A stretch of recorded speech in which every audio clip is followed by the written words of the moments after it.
right, so set 3 and 4. Do I have to do both of them? I'm going to, but I'm going to do them in the same video. Why? Because the shapes that are in set 3 are the exact same shapes that are in set 4. Remember, part of this series is to simplify things on the neck. And if you know patterns replicate in different areas of the guitar, you're simplifying the guitar. And in the process, you just get better overall because you don't feel so intimidated by it. So let's start with set 3. And I'm going to play, this is a root position voicing like this, as you can see. Here's my 3 to 4.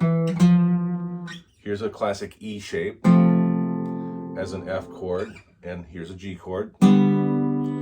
Here's my 3 in this chord shape, also a 7 in the scale. That's a C. This is a first inversion voicing. Here's my 3 to 4.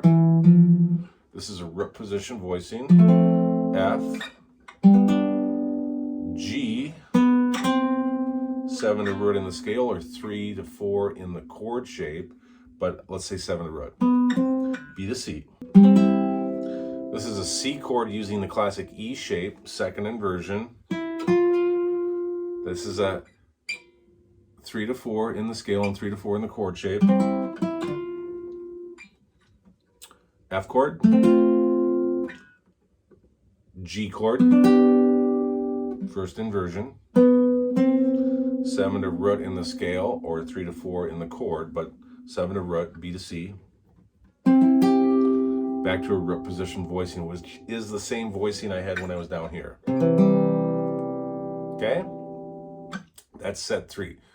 Set 4, well, I'm using the same shapes.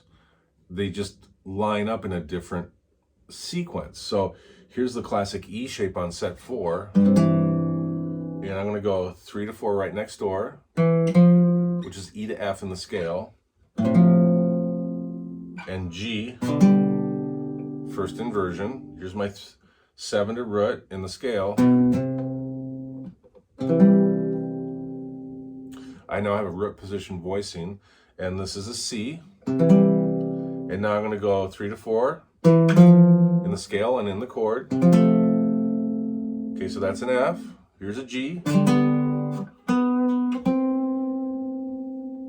back to a C. First inversion. I'm going to go 3 to 4 right next door, or E to F in the scale. F, G, and back to a C. So I started here, and I ended with the same shape an octave up. That's set 3 and 4. Okay, so let's just talk about this stuff for a second. Why do these specific sets where you just have 3 notes, one being a root, one being a third, and one being a fifth? Because when you practice your chord shapes like this, and you get used to playing these shapes, as you play more and more songs, these shapes are going to scream at you inside what you're playing. You know, if I play this shape, which is just a typical bar chord, right? But somebody looks at this shape, and I've talked about this before, but most people, most guitar players go, well, here's my root. And that's true. There's one here, though, and there's one here as well. And you may say, well, everyone knows that. No, they don't. You may say, yeah, but people do know it. Okay, but do you access it? Do you play it? Do you know it like the back of your hand? I mean, is it that ingrained in you just to know where it is? I would say no.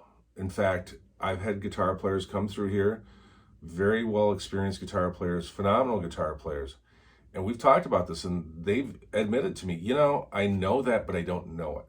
Well, we want to know it, okay? And if you know something to the point where you just access it and you don't even think about it, that's true ability. That's when things become just innate. And that's what we're going for while we do these exercises. Now, somebody may say, well, This just seems like a lot of repetition. Yeah, it is. Why? Because repetition is the key to mastering something. And, you know, if all you want to do is sit around a campfire and play songs, good for you. That's great.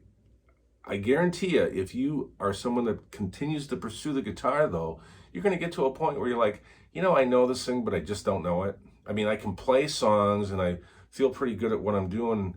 And if you're fine with that and that's where you want to be, good for you. Okay? But I'm here to show you something that most guitar players do not have under their belt. And the ones who do, there's a real like awe of watching them work on the guitar. Somebody like Eric Johnson, Jeff Beck, you know, even Jimi Hendrix, he was doing things back in the day that were just because he played constantly. He saw this stuff. He didn't maybe vocalize it, but he saw it. You could just tell by the way he was playing. John Frusciante, Red Hot Chili Peppers, another guy. You can see it in the way he wrote his music. It's just part of his vocabulary. So that's a side note. I just covered the major shapes. Next, we'll cover the minor shapes, and we'll still do 1-4-5 chord progression, but we'll talk about the relationships of the flat 3-4, because that's what we're going to be doing, which also is a flat 7 to root when we talk about getting from the 5 to the 1 chord in a minor scale. But I just wanted to bring this up, that there's patterns inside this stuff. And if you see the patterns, things start to become simplified. And the pattern I'm trying to bring out here is, did you notice that when I played the 1 chord, I used my 3 to 4 to get to the 4 chord in the scale. I played my 4 chord, then I played my 5 chord. Then I took the 3 that's inside that 5 chord shape and went 3 to 4 right next door, which in the scale just happened to be 7 back to root. Okay? And that's why there's this yearning to get resolution, because a 7 to root is a half-step event, and it yearns to get back to the 1 chord. If I go like this,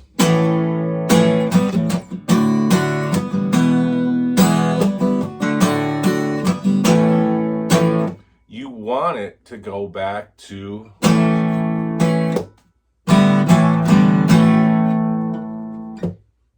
right? You expect it to go back home. If I went,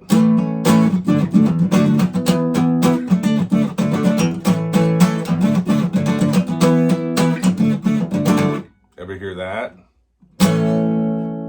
How about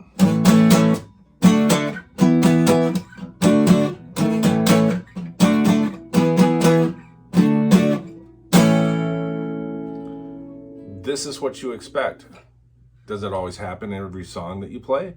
No, because that's part of music. Remember, you learn the rules of music and then you break them. That's part of the fun of music.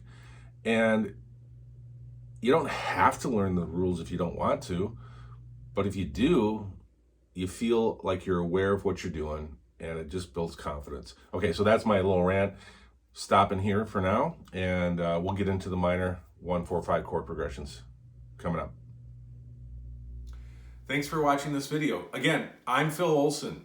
To purchase the Awesome Guitar Series, click on the link below. It'll take you to Amazon. You can see full descriptions of each one of the volumes. After you've made your purchase and you receive them, go home and practice.